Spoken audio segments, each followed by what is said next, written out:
Olá pessoal, tudo bem? Paz e bem. Convido você a meditar já preparando a liturgia do próximo domingo. Falei em outro vídeo esses dias que a gente ia preparar um pouco antes, buscar fazer esse processo durante a semana. A gente sabe que o sábado à tarde é muito importante também para aquele momento de parada para preparar para o domingo. Mas vou deixar aqui já na quarta-feira, o início da quinta, já a liturgia do domingo, as leituras. Então é muito importante, isso eu esclareço para vocês, e a gente tem alertado aos católicos que é necessário preparar, meditar antes da gente participar da celebração eucarística do domingo, principalmente do domingo. A gente chega lá de supetão, né? Já vai ali tentando estacionar o carro rápido e a gente acaba não meditando, não refletindo e não colhendo os frutos da meditação da palavra e da celebração eucarística. Então, convido você a fazer parte desse processo aqui com tranquilidade, tá bom? Seja perseverante, vamos até o fim, porque às vezes, nossa, não vamos tirar o tempo, eu vou ficar sem ver a palavra, vou ter que gastar ali uns 20 minutos. Sim, uns 20 minutos, né? Não gastamos aí, às vezes, 20 minutos tantas outras coisas. Eu acho interessante o Romano Guardini, né, aquele teólogo que nós estamos estudando no clube de leitura, ele dizendo sobre isso, como que o domingo hoje, para muitos, olha o que ele falava hoje, lá no século passado, hein? Como que o domingo ele perdeu a sua importância para muitos, né? Para muitos. Então, o domingo, o sábado, a meditação da palavra passou como uma coisa assim secundária. E aí nós temos as consequências disso, né? Uma espiritualidade rasa, uma meditação da palavra superficial, e isso não é bom, não alimenta a nossa alma. Então vamos tomar cuidado, vamos meditar. Então convido você a ficar firme, tá? Vamos até o fim. Aqui você pode colher algumas meditações e você pode fazer essas meditações também aí em outro momento. Faça no sábado à tarde também, tá? Ouve aqui, você pode participar hoje aqui, mas no sábado à tarde faz essa paradinha, né? Dá ali um tempinho para você. Você pode pegar um aplicativo aí da Canção Nova, do iLiturgia, você pode acessar no seu computador, na tela do seu celular mesmo, o site da CNBB, vai estar CNBB Liturgia, vai estar tudo bonitinho, igualzinho que tem no lecionário, tá? Então não é desculpa, né? Vamos lá então. Hoje não, né? Próximo domingo, estou acostumado a falar hoje. Então o próximo domingo é dia 29. E dia 29, nesse ano 2026, 25 de junho, estou adiantado, em 26 de julho. Depois eu conto por quê para vocês, tá? Dia 29, então, próximo domingo, é dia de São Pedro e São Paulo, né? Essa festa no Brasil, aqui nós caímos, né? No dia de São Pedro e São Paulo mesmo, né? Mas ela, normalmente, quando cai dia de semana, é transferida para o domingo. Às vezes as pessoas ficam confusas, né? Mas aqui no Brasil ela é transferida para... Não sei se é só no Brasil, não sei se na Europa também, agora eu esqueci. Mas é dia de São Pedro e São Paulo. Então a liturgia de hoje é fundada aí nas leituras desses grandes apóstolos, né? Esses carismas que Deus deu à igreja. Primeira leitura dos Atos dos Apóstolos. Então é do capítulo 3, do versículo 1 ao 10. Naqueles dias, Pedro e João subiram ao templo para a oração das 3 horas da tarde. Então trouxeram um homem coxo de nascença que costumava colocar todos os dias na porta do templo, chamada Formosa, a fim de que pedisse esmolas aos que entravam. Quando viu Pedro e João entrando no templo, o homem pediu uma esmola. Os dois olharam bem para ele e Pedro disse: Olha para nós. O homem fitou neles o olhar, esperando receber alguma coisa. Pedro então lhe disse: Não tenho ouro nem prata, mas o que tenho eu te dou. Em nome de Jesus Cristo, o Nazareno, levanta-te e anda. E pegando-lhe a mão direita, Pedro o levantou. Na mesma hora, os pés e os tornozelos do homem ficaram firmes. Então ele deu um pulo, ficou de pé e começou a andar. E entrou no templo junto com Pedro e João, andando, pulando e louvando a Deus. O povo todo viu o homem andando e louvando a Deus, e reconheceram que era ele o mesmo que pedia esmolas, sentado na porta formosa do templo. E ficaram admirados e espantados com o que havia acontecido com ele. Palavra do Senhor, graças a Deus. Bom, quando eu li, eu lembrei daquele momento, né? Às vezes a gente lembrar de outras passagens nos ajuda a aprofundar o texto, né? Lembrei daquela outra passagem, quando o mar estava agitado, Jesus convidou Pedro que descesse da barca e caminhasse sobre o mar, né? Aqui é interessante porque no início da igreja, aqui Pedro, cheio do Espírito Santo, também Paulo, começa a manifestar, né, o poder de Deus que realiza-se agora através dos seus discípulos. E este mendigo que está ali na porta, né, ele é um necessitado e não sabe caminhar porque ele tem ali uma enfermidade. E Pedro toma pela mão. Lembra que Pedro afundou no mar? Jesus deu a mão? Aqui Pedro dá a mão a esse que não dá conta de andar. Primeiro Pedro convida, né? Olha bem para nós. E pegando-lhe a mão direita, Pedro levantou, né? Então aqui existe um processo, né? Não é simplesmente, olha, levanta aí. Não, tem um negócio de dar as mãos, de ajudar a pessoa a se levantar. Aqui existe um processo pedagógico e mistagógico, né? Pedagógico no sentido que é necessário a nossa contribuição, o ensinamento, aqui talvez ilustrado por essa postura de dar a mão, né, e levantar, né? Um processo onde que eu faço o meu esforço aqui físico, né? De tomar na mão mesmo. Lembra que quando Paulo cai por terra, né? E aí vem alguém para ajudá-lo, né, a começar a caminhar agora convertido no Cristo. Então esses discípulos ficam espantados, porque naquele tempo Paulo era o perseguidor, né? Mas era preciso que Paulo fosse acompanhado, né, para a nova conversão, né, para esse processo conversivo. Aí tem essa referência, esse mestre, né? Na terra não chamei ninguém de mestre, né, a não ser o Senhor. Mas aqui para a gente entender como aquele que faz a mediação, né, que ajuda de forma pedagógica. Para quê? Para onde? Para o caminho de Deus, que é justamente fazer com que essa pessoa adentre no caminhar com Cristo, ou seja, neste mistério, né, neste aprofundar cada vez mais no mistério do Filho. Então, é um processo mistagógico, né? Mistagógico. E ele deu um pulo e começou a andar, ficou de pé e começou a andar, né? Deu a mão, foi sustentado, deu um pulo no vigor, né? Começou a andar, ficou de pé, começou a andar. Tá vendo? Estava prostrado, foi ajudado, ficou de pé e começou a andar, né?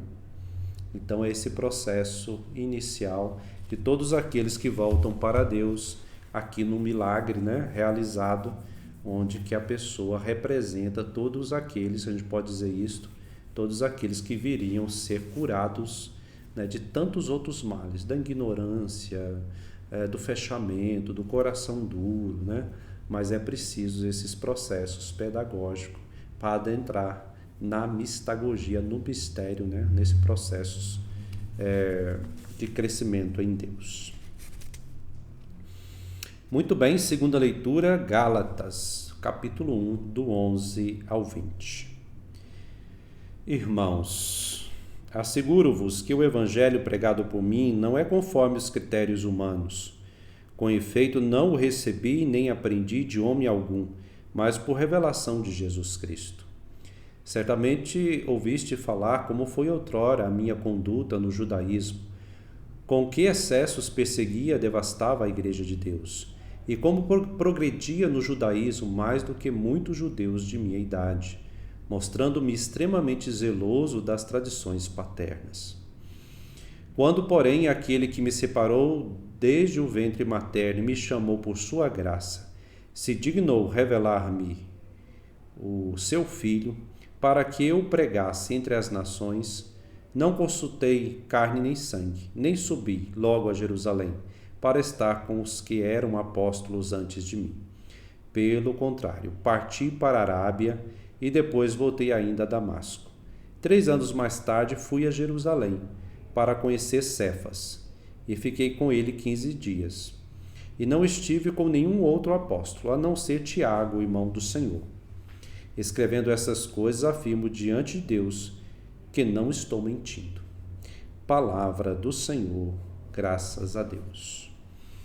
Muito bem, aqui Paulo fala, a carta aos Gálatas. Então, quem escreve essa carta é o próprio Paulo. Então, Paulo está dizendo do seu processo de volta, como que ele era tão zeloso no judaísmo, uma referência dentro do judaísmo, um defensor realmente das práticas religiosas daquele tempo. Ele perseguia os primeiros cristãos. Vamos lembrar que os primeiros cristãos eram considerados um grupo como assim herético, um grupo, uma seita que deveria ser combatida dentro do judaísmo. Todos ali eram judeus e se tornaram seguidores de Cristo, com a prática religiosa. Agora tinha um mestre e eles foram tidos como hereges, ou seja, esses estão os seguidores do Nazareno, dizendo que ele ressuscitou, pregando aí nas nossas sinagogas. Então eles foram ali perseguidos, e Paulo é um grande perseguidor dos primeiros cristãos. E aí Paulo narra isso para os Gálatas. Então ele começa praticamente a carta dos Gálatas falando desse processo dele, como que antes ele era assim e agora ele volta-se para Deus, e como Deus o encontrou. Deus o chamou desde o ventre materno para conhecer seu Filho, Jesus Cristo. Então ele fala desse processo de mudança. E como ele era zeloso nas coisas anteriores daquela prática da religião judaica, agora ele se torna zeloso com as coisas agora reveladas em Jesus Cristo.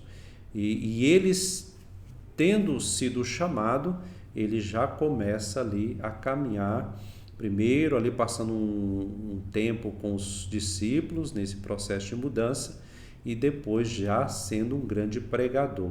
E aí ele se torna um grande líder das comunidades. Ele funda diversas comunidades em várias partes. Paulo é o grande responsável pela difusão do evangelho entre os que eram considerados não judeus, ou os pagãos. Então aqueles que vinham de outras culturas, que eram de outras culturas, não só que vinham, Paulo ia até eles, foi até eles em várias regiões e ia difundindo o evangelho. E aí surgiu um conflito, porque os primeiros discípulos achavam que o evangelho era somente para os da casa de Israel, ou seja, aqueles que viviam a prática religiosa aí herdada por Moisés e passada de geração em geração, todos os ritos, e achavam que deviam fazer a mesma coisa aqueles que ingressavam, vindo de outras regiões, de outras culturas tinham que fazer o mesmo processo primeiro, para depois seguir a Jesus Cristo, Ou seja, associando aquele monte de lei com mais agora o segmento de Jesus Cristo. E Paulo vai dizer que não é bem assim, Então, graças a Paulo, a graça de Deus atuando em Paulo, que agora vai ter uma resolução. Foi motivo do Concílio de Jerusalém, uma das primeiras reuniões onde se decidiu coisas práticas necessárias para a igreja nascente. Então ficou decidido, depois nos próximos capítulos, se você seguir a leitura, você vai ver que ficou decidido que Paulo ia se dedicar à pregação aí para os pagãos, Muito bem, mas ele foi muito em sinagoga inicialmente, foi muito perseguido, né? Paulo, quando ele se converte também, ele sofre muita perseguição, prisão, porque ele vai nas sinagogas pregar, né? Também. Mas vamos lá no Evangelho? Se Paulo foi tão firme assim, nós também somos convidados a ser firmes, né? Na nossa caminhada. Evangelho João 21, 15 e 19. Jesus se manifestou a seus discípulos e depois de comer com eles, perguntou a Simão Pedro: Simão, filho de João, tu me amas mais que estes? Pedro respondeu: Sim, Senhor, tu sabes que eu te amo. Jesus disse: Apacenta os meus cordeiros. E disse de novo a Pedro: Simão, filho de João, tu me amas? Pedro disse: Sim, Senhor, tu sabes que eu te amo. Jesus lhe disse: Apacenta as minhas ovelhas. Pela terceira vez perguntou Pedro: Simão, filho de João, tu me amas? Pedro ficou triste, porque Jesus perguntou 3 vezes se ele o amava. Pedro respondeu: Senhor, tu sabes que eu te amo. Jesus disse-lhe: Apacenta as minhas ovelhas. Em verdade digo, quando eras jovem, tu te cingias e ia para onde querias. Quando fores velho, estenderás as mãos e o outro te cingirá e te levará para onde não queres ir. Jesus disse isso, significando com que morte Pedro iria glorificar a Deus. E acrescentou: Segue-me. Palavra da salvação. Glória a vós, Senhor. Muito bem, né? Bom, uma das leituras que nós podemos fazer, e é muito comum a gente ler, né, em alguns mestres da espiritualidade, justamente essas 3 perguntas, né, confirmando Pedro na missão. Esse trecho do Evangelho de João é conhecido como um adendo, né, que foi feito mais à frente, mas que demonstra essa liderança de Pedro nas primeiras comunidades. Mas Pedro é convidado a reforçar esse amor. Pedro vacilou muito, né, nesse caminhar, mas não só ele. Às vezes a gente fala muito Pedro, né, no processo dele todinho de discipulado, ou seja, de discípulo que ia aprendendo com o mestre. E a gente às vezes fala, né, o tanto que ele era cabeça dura, ele errava, né, voltava atrás, afirmava a fé, depois desafirmava, depois te seguirei para onde fores, depois nega 3 vezes, né? Pedro talvez represente muito essa nossa natureza, né? Minha, sua, essa vontade decidida e depois não ter forças para realizar o que se decidiu. Aí você pode dizer assim, mas é estranho, né? Porque o discípulo amado, ele não era mais firme. Por que Pedro foi escolhido, né, como a liderança e não o discípulo amado? Pode se levantar perguntas, né? Porque o discípulo amado era o exemplo de discípulo, né, fiel, dedicado, atento, capaz de perceber com mais rapidez, de crer com mais rapidez do que Pedro. Pedro vacilou demais, altos e baixos, né? Pois é, mas aí que está a questão, né?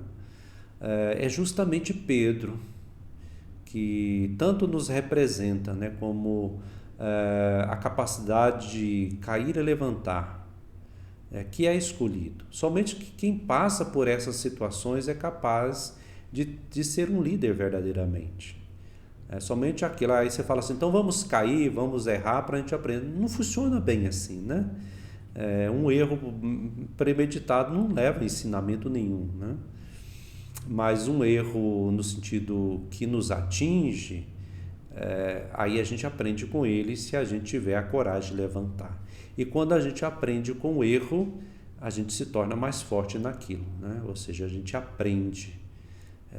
Isso não quer dizer que a gente não vai errar de novo, mas a gente se torna, se a gente tiver aberta a mudança e a graça de Deus, a gente aproveita, se torna melhor, aproveita até do erro, né? Não que a gente vai procurar o erro por si, como eu estou dizendo, mas a gente pode tirar coisas boas de coisas ruins que nos acontecem, né? Então, ver-se longe do Senhor, negar o Senhor, afirmar sua divindade, depois dizer que não aconteça isso, né? Tudo isso Pedro viveu. E vivendo isto, ele sabe agora apacentar as suas ovelhas, porque suas ovelhas também é da mesma natureza, né? A natureza humana. Ele é capaz agora de compadecer, de ter coragem de evangelizar, de ter coragem de levar o evangelho para frente, num mundo difícil, num mundo onde a natureza humana precisa de cura e salvação. Por isso nós vimos na primeira leitura como é realizada, né, essa pedagogia, esse processo de cura. Tomar na mão, colocar de pé, ensinar a dar os primeiros passos. Pedro aprendeu isso porque ele ficou prostrado, recebeu a ajuda do Senhor, né? Levantou e o Senhor ajudou ele a caminhar. Jesus sabia disso, né? Ele como mestre. E assim escolheu Pedro, né? Aquele que sabe porque passou por situações semelhantes e agora ele vai ter compaixão daqueles que também vivem na mesma condição e que podem ser ajudados a levantar e caminhar e tornar tantas outras pessoas também líderes que sabem o que é a natureza humana, sabem o que é o erro, o que é o acerto, o que é bom, o que é ruim, né? Meus irmãos, que bom, né? Que bom nós temos um Deus assim que nos ajuda e temos assim lideranças que também podem nos ajudar. Outro dia eu estava falando do perigo do abuso espiritual, né? Mas também em outro lado nós temos tantos líderes que realmente se dedicam, se aprofundam, vivem experiências com o próximo, com situações desafiadoras, com altos e baixos, mas que tem um coração rico aí com a graça de Deus e é misericordioso com o povo, conduz, né, o povo de Deus, as suas paróquias, as suas comunidades. Muito bem, vamos rezar por esses grandes líderes também, padres, bispos, né, feitos homens, né, no sentido feitos sacerdotes, bispos, homens, que também precisam muito das nossas orações. Nós religiosos precisamos muito das orações de vocês, para que a gente possa seguir firmes, para que a gente possa ser cada vez mais fiel ao Evangelho. Muito bom que você possa aí participar bem, que bom você ficou até aqui, né? Deixe seu comentário, a sua partilha, muito enriquecedor para nós todos. Que Deus te abençoe e que domingo que vem você possa participar bem.